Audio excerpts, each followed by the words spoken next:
Hello dear students, welcome to our today's class. So as we are in the chapter 1 gravitation, okay, whatever we have learned in our last class, we are going to first revise that, okay, and after that we will be continuing our next topics of this chapter, okay. Yes, so in the last class what we have learned, students, just remember the main concepts. Yes, I hope you all are remember. Okay. So we have learned about Earth's gravitational acceleration. ठीक है. So here what we have learned about, according to the Newton's second law of motion, a force acting on a body results in its what? Acceleration. That's why gravitational force due to Earth on a body, it is also results in its acceleration. Okay. Yes, so this is called as what? This is called as acceleration due to gravity, and it is denoted as small g. Okay, you have to remember this. Acceleration due to gravity is denoted as small g. Okay. Yes, then we have seen the different values of g. So we have derived one kind of small derivation about value of g on the surface of the earth, and we got the answer, that is 9.77 meter per second square. Okay. Yes, now here we have seen variation in the value of g as we go along the earth surface, as we go to surface of the earth, okay, as we go depth into the earth. Yes, so what is that values we got, or what information we got from that? Let's quickly revise in one sentence. Okay, so change along the surface of the earth. So here the value of g is highest at the poles and it is lowest at the equator of the earth. Okay. Yes, then change with height. Okay, so as we go above the earth surface, what happens? The value of r in the equation, here this is the equation, that is g is equal to gm upon r square. तो ये जो value है वो क्या होता है? It will goes on increases, and value of g, that is acceleration due to gravity, is it goes on decreases. Okay, then the c part, that is change with depth. Okay, so the value of g changes if we go inside the earth. Okay, and what happened? It decreases as we go deep inside the earth. Okay, then we have learned about mass and weight.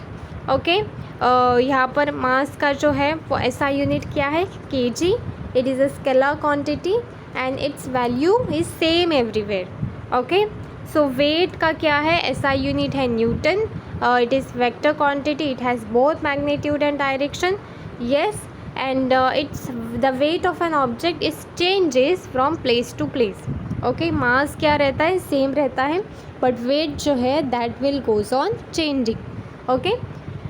Yes, then we have seen a very informative kind of topic, that is gravitational waves. It is just for your information, so I hope you all are clear with this. Okay, so now today we are going to see a very easy topic. Already we have you have learned that in your previous class, previous standard.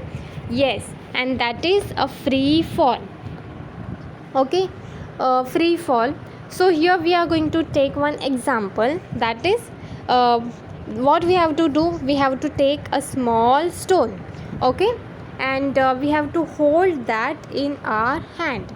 Okay, so which force are acting on the stone? आपको क्या लगता है कि कौन सा force जो है वो हमारे जो हाथ में स्टोन है वहाँ पर एक्ट होगा? Okay, the force exerted by hand.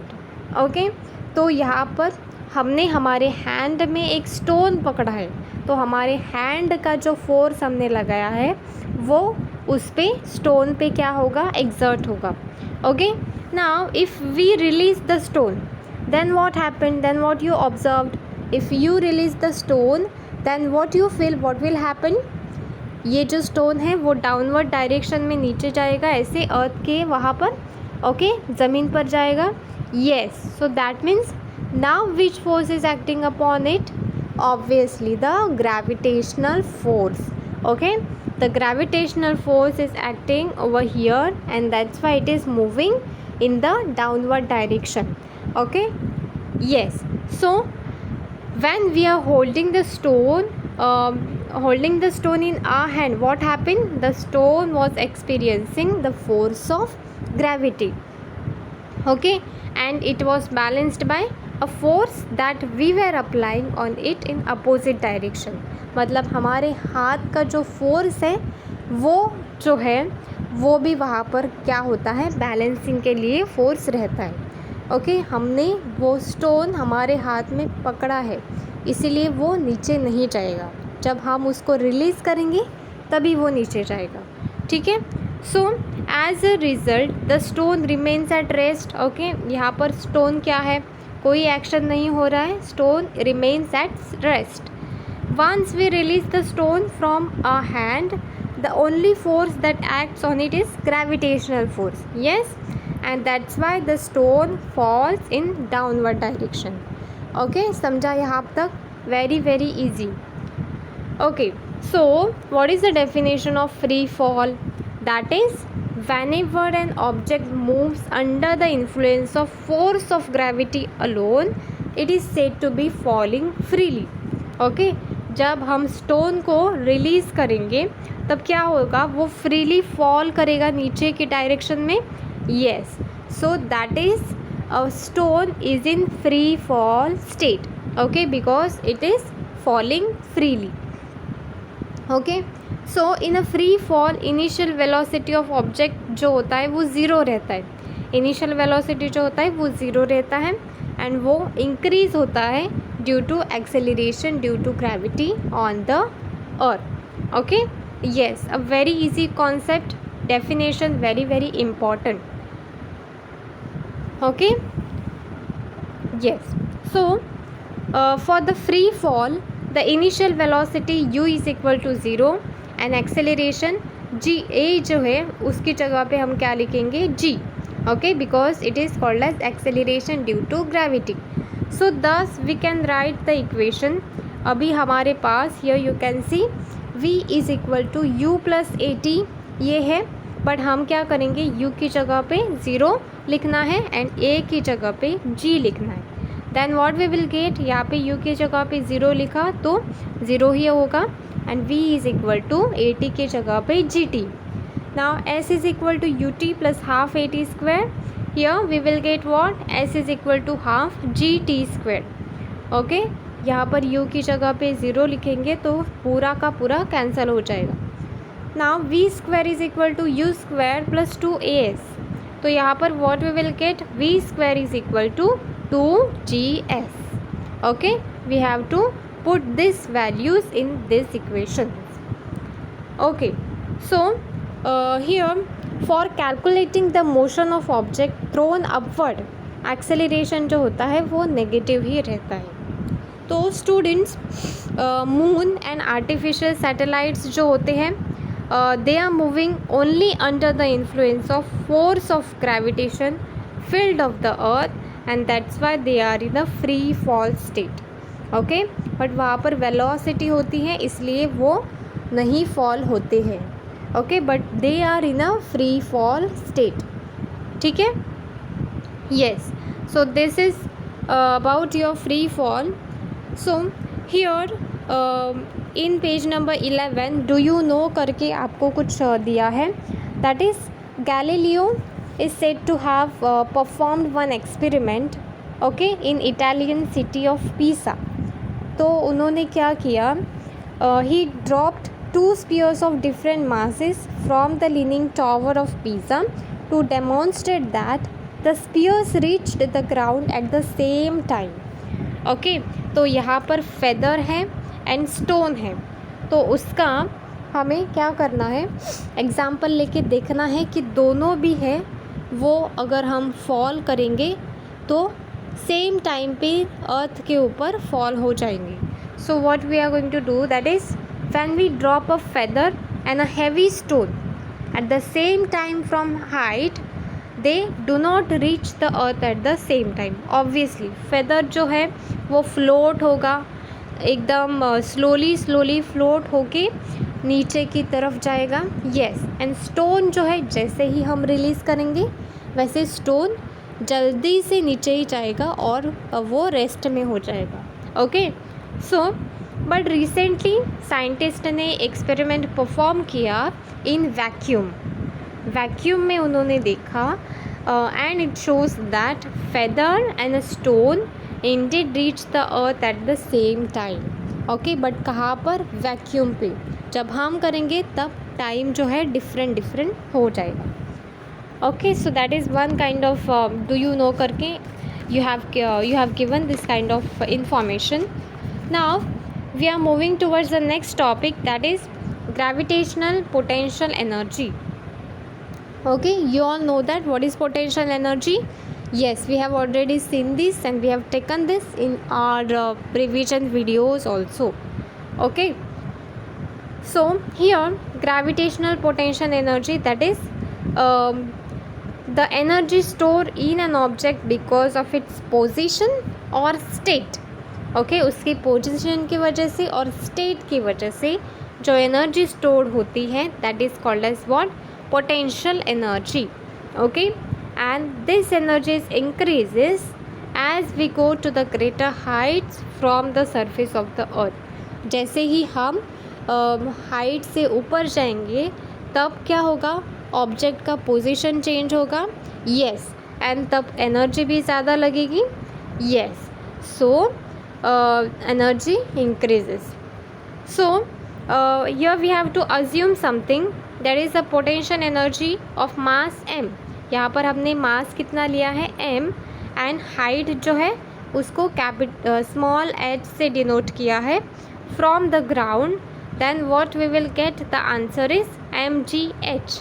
g is acceleration due to gravity and on ground जो है वो ज़ीरो रहती है. Okay, so for the larger values of h, जब हाइट जो है वो लार्ज हो जाएगी तब g जो है that is acceleration due to gravity वो डिक्रीज़ हो जाएगा एंड हाइट में क्या हो जाएगा? इंक्रीज़ हो जाएगा, बिकॉज वैल्यू जो है वो लार्ज है. Okay, so when height gets increases g gets decreases. ठीक है. ओके, सो यहाँ पर we will get one formula that is mgh, potential energy. Okay, so for an object at infinite distance from the earth, okay, जब object जो है वो infinite distance होगा अर्थ से. इनफाइनाइट मतलब क्या होता है? बहुत ज़्यादा दूर. ओके, बहुत दूर होगा तब g का वैल्यू जो है वो ज़ीरो हो जाएगा. ओके, एंड तभी ग्रेविटेशनल फोर्स जो है वो उस पर एक्ट नहीं करेगा. Okay, so it is more appropriate to assume the value of potential energy 0. तो तभी ग्रेविटेशनल फोर्स भी नहीं है. ओके, तो क्या होगा? पोटेंशियल एनर्जी का वैल्यू हम 0 लेंगे. Thus for the smaller distances potential energy is less than 0 and it is negative. Okay, तो यहाँ पर when an object is at height h from the surface of the earth, its potential energy is minus of gmm upon r plus h. ये formula बहुत important है आपके numericals के लिए. Okay, सो gmm upon r plus h potential energy का formula हमें मिलता है. वहाँ पर m क्या है? मास है, and r is what? Radius, h is height and g क्या है? Universal gravitational constant. Okay, yes. So this is about your gravitational potential energy. Now we are going to see escape velocity. Escape का meaning क्या होता है? गायब हो जाना. Okay, escape which means you will never see that object in front of you. So that is the meaning of escape. So let's see.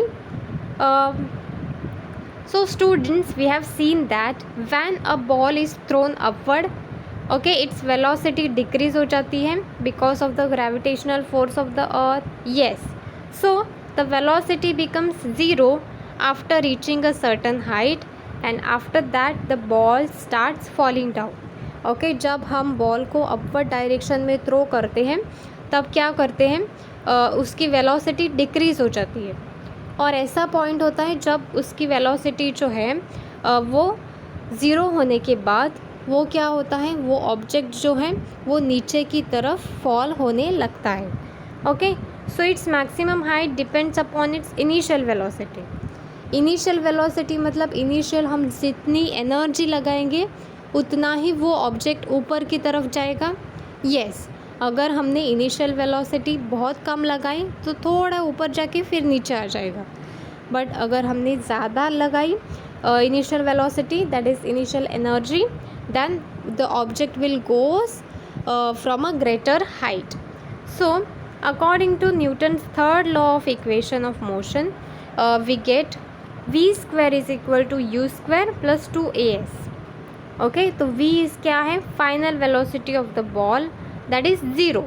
final velocity 0 रहती है and after that it will fall down, and a जो है वो minus d हो जाएगा। तो when we put this in the equation, what we will get, that is s is equal to here u square divide by 2g. okay, minus of u square divide by 2g. so thus higher the greater initial velocity, higher the initial velocity, larger the height reached by ball. जितनी initial velocity होगी उतना ही ball की height जो है वो ऊपर तक जाएगी। Okay, very important. Now higher is the initial velocity, the ball will oppose the gravity of the earth more and it will reach to the higher heights. वही सेम है जो पिछले वाली स्लाइड में था। Okay, so here now definition very important. If we keep increasing the initial velocity of the ball, it will reach to the larger and larger height. Yes, and above a particular value of initial value of the ball, initial velocity of the ball is able to overcome the downward pull by the earth and it can escape. मतलब क्या होता है, ball जो है वो अगर हमने बहुत एनर्जी लगाई, बहुत वेलोसिटी लगाई, तो बॉल जो है सर्टन हाइट तक जाता है और वो फॉल नहीं होता, वो वहाँ से एस्केप हो जाता है। Okay, and it will not come back on earth, and वो अर्थ पे फॉल भी नहीं होता, वो एस्केप हो जाता है। And that velocity which we have applied is called as escape velocity. Okay, yes, so an object going vertically upward from the surface of the earth having initial velocity equal to the escape velocity, तो उसकी initial velocity जो है वो equal होनी चाहिए escape velocity से। okay, yes, so after that here we are going to see one kind of derivation, not a derivation but just mathematical equations. so for an object of mass m, एक object है उसका मास कितना है m, okay, और यहाँ पे दो condition दिया है, on the surface of the earth and at the infinite distance from the earth. तो वो ऑब्जेक्ट कहाँ पर है, सरफेस ऑफ द अर्थ पे। तो काइनेटिक एनर्जी कितना होगा, हाफ एम वी स्क्वायर, यहाँ पर ई एस सी मतलब एस्केप वेलोसिटी, ठीक है। ओके, तो ये सरफेस ऑफ द अर्थ है इसलिए हाफ एम वी स्क्वायर आएगा।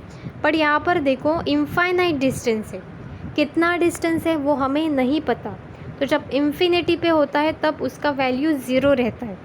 ओके, तो kinetic energy is equal to zero. Potential energy यहाँ पर क्या होगा, minus of G M M upon R. Okay, तो यहाँ पर पोटेंशियल एनर्जी इनफाइनाइट डिस्टेंस पे है तो हम यहाँ पर इन्फिनिटी लेंगे, तो भी दैट इज़ इक्वल टू कितना आएगा, ज़ीरो ही आएगा। Yes, so when we are going to total this, that is ये है इवन लिया है इसको, kinetic energy plus potential energy, तो ये दोनों का प्लस करना है। Okay, we will get this answer, and if we are going to plus this also then what we will get over here, zero obviously. Okay, so from the principle of conservation of energy E1 is equal to E2 होता है। Yes, तो ये दोनों value हम यहाँ पर put करेंगे। Okay, ये दोनों वैल्यू पुट करेंगे here, then what we will get over here, that is small m cancel हो जाएगा, and V square E S C is equal to 2 G M upon R, 2 यहाँ पर आ गया, नाउ ये 2 को हियर v जो है v स्क्वायर है यहाँ पर नीचे, that we are going to applied in a form of root. Okay, so if we are going to multiply it by r, so what we will get, root of 2gm r divided by r square. But students, root of 2gm upon r का value क्या रहता है, small g, that is acceleration due to gravity. So what we will get, root of 2gr in the last वाला equation जो है यहाँ पर. Okay, हम उस पर वैल्यू पुट करेंगे, then we will get 11.2 kilometer per second. Okay, yes, so this is kind of derivation, little bit. It will come for the exam for 2 marks if it will ask. Okay, yes, so now यहाँ पर again आपको एक information दिया है do you know करके. So that is weightlessness in space. Okay, तो spacecraft जो होता है, you know that right, object एक मशीन रहता है जो स्पेस में सेंड करते हैं.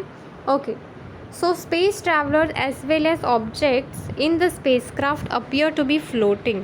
तो वो कैसे दिखाई देते हैं, फ्लोट हो रहे ऐसे दिखाई देते हैं. So in the space station the value of g is only 11% less than its value on the surface of the earth. तो वहाँ पर कितना कम एक्सेलरेशन ड्यू टू ग्रेविटी रहता है, here you can see. So their weightlessness is caused by their being in a state of free fall.